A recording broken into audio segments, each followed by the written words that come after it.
Thank you. I now call upon the Hon Prem Singh to take.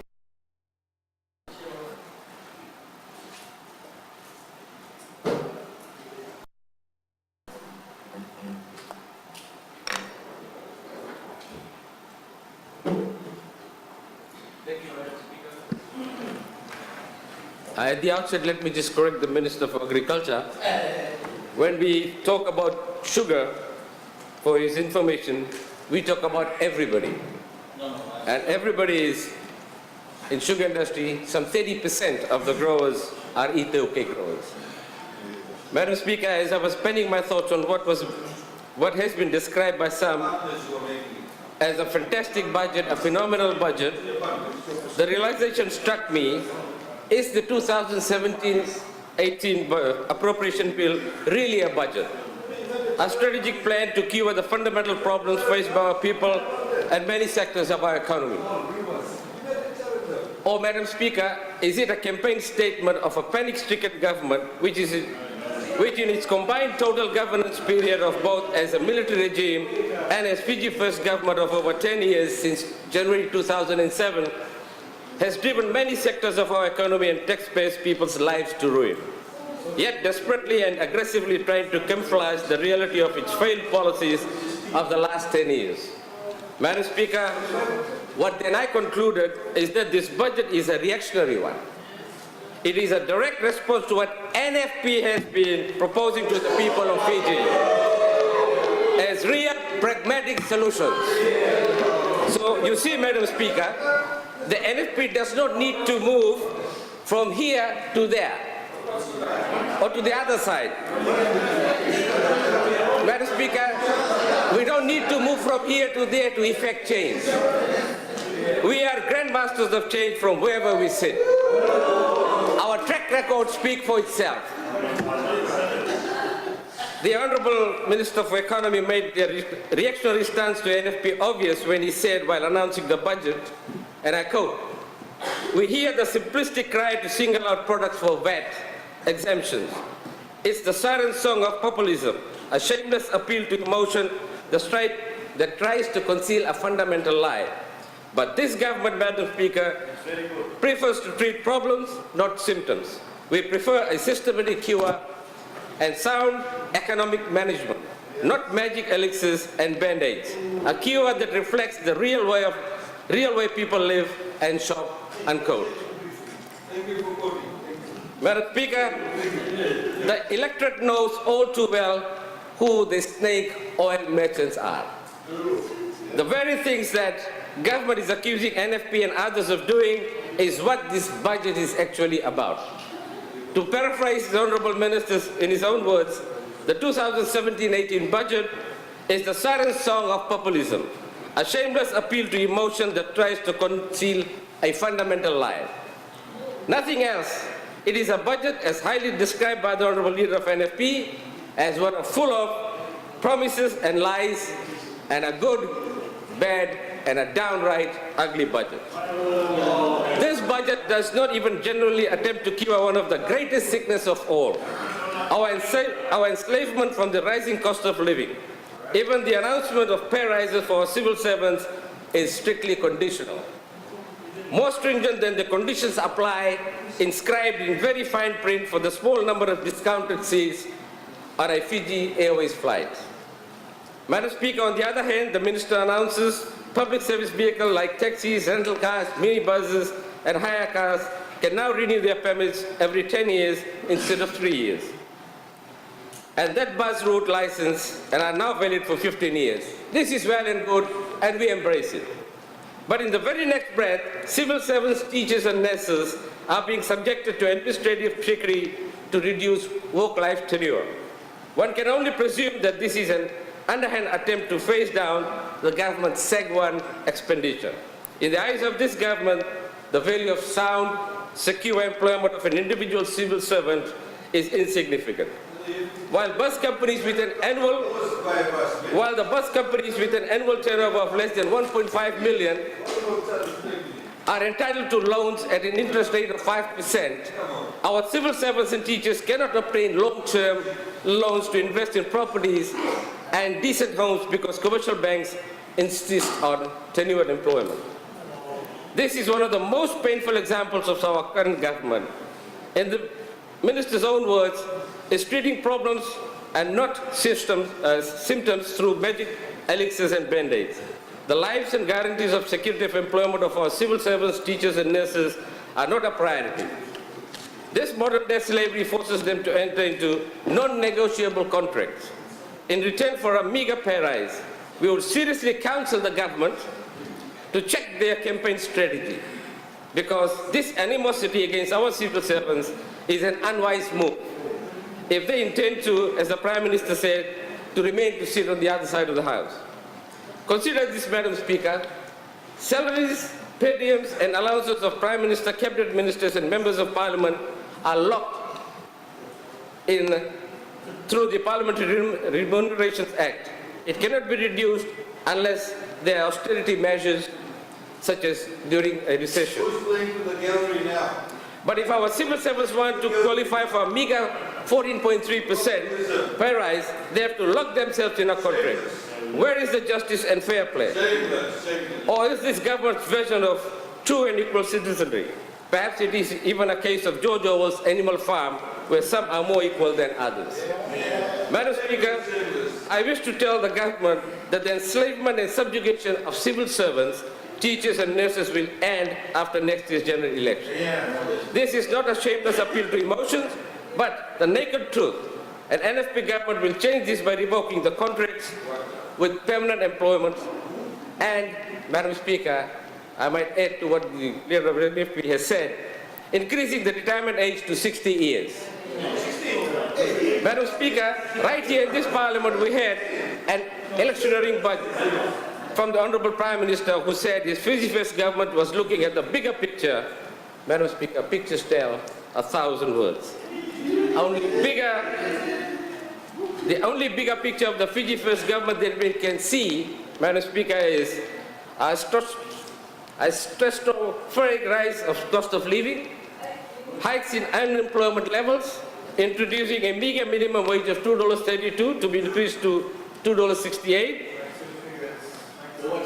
rising cost of doing business, widening the gap between the rich and the poor, describing businesses as bandits, labeling housing occupied by poor as ghettos, ignoring government social responsibility to the people of Ra by closing the Penang mill, refusing to adhere to recommendations of the Multinational Observer Group to change electoral laws and design of the ballot papers, using its parliamentary majority to amend standing orders to ensure government controls chairs and the Public Accounts Committee, contrary to common practice in 60% of the Commonwealth countries. Refusing to hear the pleas of our kidney patients by not increasing grants for dialysis, yet allocates millions of dollars in grants to organizations like Fiji Airways and Fiji Broadcasting Commission. Wasting a few $1 million on anti-patriotic exercise like changing the flag.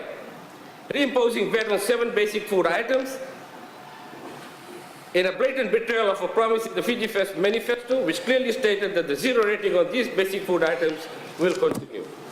The Honourable Minister of Economy, with his portfolio, probably controls 60% of the total budget. $1.94 billion, or almost 45% of the budget, is under R or requisition.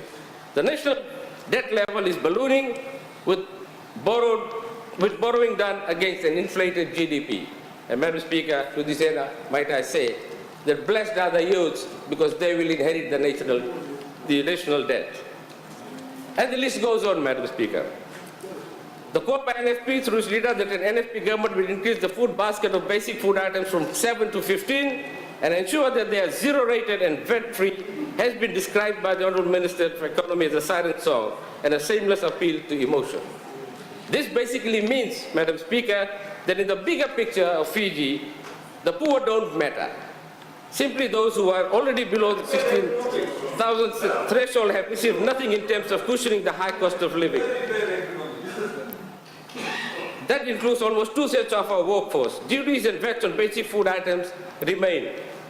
It is simply ludicrous to assume that the poor will not benefit from reduction of duty on items like towels, shoes, baby wipes. Can they eat them? our poverty-stricken people will only benefit. If the basket of basic food items is increased to 15 VAT-free basic items, and NFP will do this. Madam Speaker, much has been said about the sugar industry, an industry that weathered many storms, natural disasters, floods, and even 4 military coups. An industry that remained year in and year out the backbone of our economy for over a century, because every single cent derived from the industry is circulated right here in Fiji. But Madam Speaker, the industry has taken so much of a battering in the last 10 years that is now staggering. And this battering is this battering is man-made, primarily influenced by the current government. The number of active cane growers fell by almost 6,000 to under 12,000. In the last 10 years, cane production declined from 3.2 million tons to 1.38 million tons, a reduction of 1.82 million tons. After enormous pressure from the NFP and the growers, the government finally decided to provided increased subsidies for fertilizers, weedicide, and cane planting, and we thank you. It's 3 months of continued pressure. A responsible government would have... Order. Let's hear the speaker, please. A responsible government would have also extended the subsidies for other categories of agricultural farmers like dalo, yangona, rice, vegetables, and other crops. If for anything else, but for our food security in such high climate risk times such as these. They also need major injection of funds to boost their production because they also contribute to the economy and to our agricultural exports. So we're not confining ourselves to sugar industry. So do our dairy farmers who have been denied an increase in the... Madam Speaker, so do our dairy farmers who have been denied an increase in milk prices. But is this enough?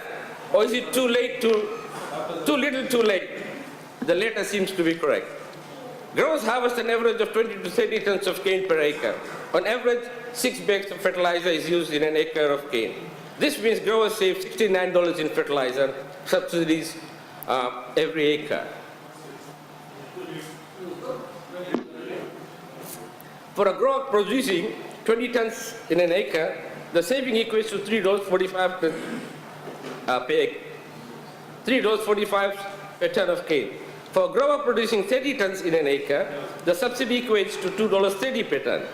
And if you had the weedicide subsidy of $1 per ton, the total savings per ton is $4.45 per ton for a 20 ton per acre producer, and $3.30 per ton for a 30 ton producer. Even if we are producing 2 million tons of cane annually, the subsidy will be the total value of the fertilizer weedicide will be around 6.6 million to 8.9 million. What growers need is a meaningful increase to the price of cane, Madam Speaker. And this can only happen if a minimum guaranteed price of $100 per ton is implemented with an annual subsidy of $50 million that will cover both the subsidy and the guaranteed cane price. At the current average cost of production of $45 per ton, growers will earn a net income of $55 per ton, minus cultivation, production, harvesting, and delivery expenses. This plan to be implemented as a priority by NFP will mean growers receive between $50 to $51.70 more per ton of cane as net income, rather than the monetary value of subsidies provided by the current government. Madam Speaker, I've seen 2 strategic plans, these ones, that have been presented to the government by FSC. One plan was presented to the Honorable Prime Minister last year by the then Executive Chairman of FSC. We now have another plan outlining key policies of FSC from 2018 to 2022. The plan looks like it was written in a mad, overnight rush. It says all the usual things about upgrading the mills, the feeder roads, and the skills of workforce, and etc. But it says nothing about how it will keep the farmers committed to staying in the fields. And that's where the tenure comes in. To grow their cane. What is the point of upgrading sugar mills if the growers are not to be there to grow cane? The strategic issues are not addressed. How will How will we address long-term land tenure? How can we add value to our raw sugar to increase the industry's profitability? How are we going to create the economies of scale that growers need to grow their cane more efficiently? And given that we know that the government cannot deliver anything, once we have a plan, how will we make it work? But this is how FSC plans to make it work, Madam Speaker. One of the key priorities is to defer loan repayments so that FSC can better manage its cash flow operations. FSC plans to sell off its assets and for government to take 100% control of the corporation. And in all likelihood, this control extends to growers who have been denied a legitimate democratic voice as the largest and the most important stakeholders in the industry. The NFP will ensure that growers regain their legitimate voice with the democratization of Sugarcane Growers Council by holding elections so that the growers can choose their own representatives and hold them to account. We never said it. Never. Madam Speaker, FSC for all intents and purposes intended to behave like a colonial sugar refining company by enslaving growers through their support and pleas to the government to accelerate the reform of the sugarcane industry. If you're struggling to be heard, you can pause, and we'll give you extra time. Thank you. Thank you, Madam. And a plea to government to accelerate the reform of the sugarcane industry and sugarcane growers fund amendment bills. This plan will not work, Madam Speaker. Differing loan repayments or converting government loans into equity will always fail because without cane growers and without sugarcane, there is no sugar industry and neither is there an FSC. Changing the management of FSC without first establishing why it became technically insolvent under the previous management is a vain attempt to gloss over the fundamental ills of both the corporation and the industry. The FSC needs an injection of $600 million, Madam Speaker, to clear its massive debt and other fundamental problems plaguing the corporation and its mills. The taxpayers of Fiji recently guaranteed a further $202 million in addition to $120 million in 2015 to FSC. Guarantees and loans are necessary. Sugar is an industry that is far too important to be allowed to die. But to continue pumping money into an organization without knowing what happened to the previous injections of millions of dollars is not prudent management of taxpayers' funds. In this regard, Madam Speaker, we ask, what has been the progress, if any, of an investigation that was supposed to be instituted into the corporation and its former chief executive chairman, following his resignation last October? Madam Speaker, when all is said and done, this budget, as clearly stated by the Honorable Prime Minister, is anti-poor, anti-worker, and not for ordinary citizens. It is not a catalyst for real economic growth, job creation, reduction in cost of living, or revive our sugar industry and other agricultural sectors like dairy, yangona, rice, to name a few. Essentially, this is all about pure electioneering by a rudderless government. Thank you, Madam Speaker.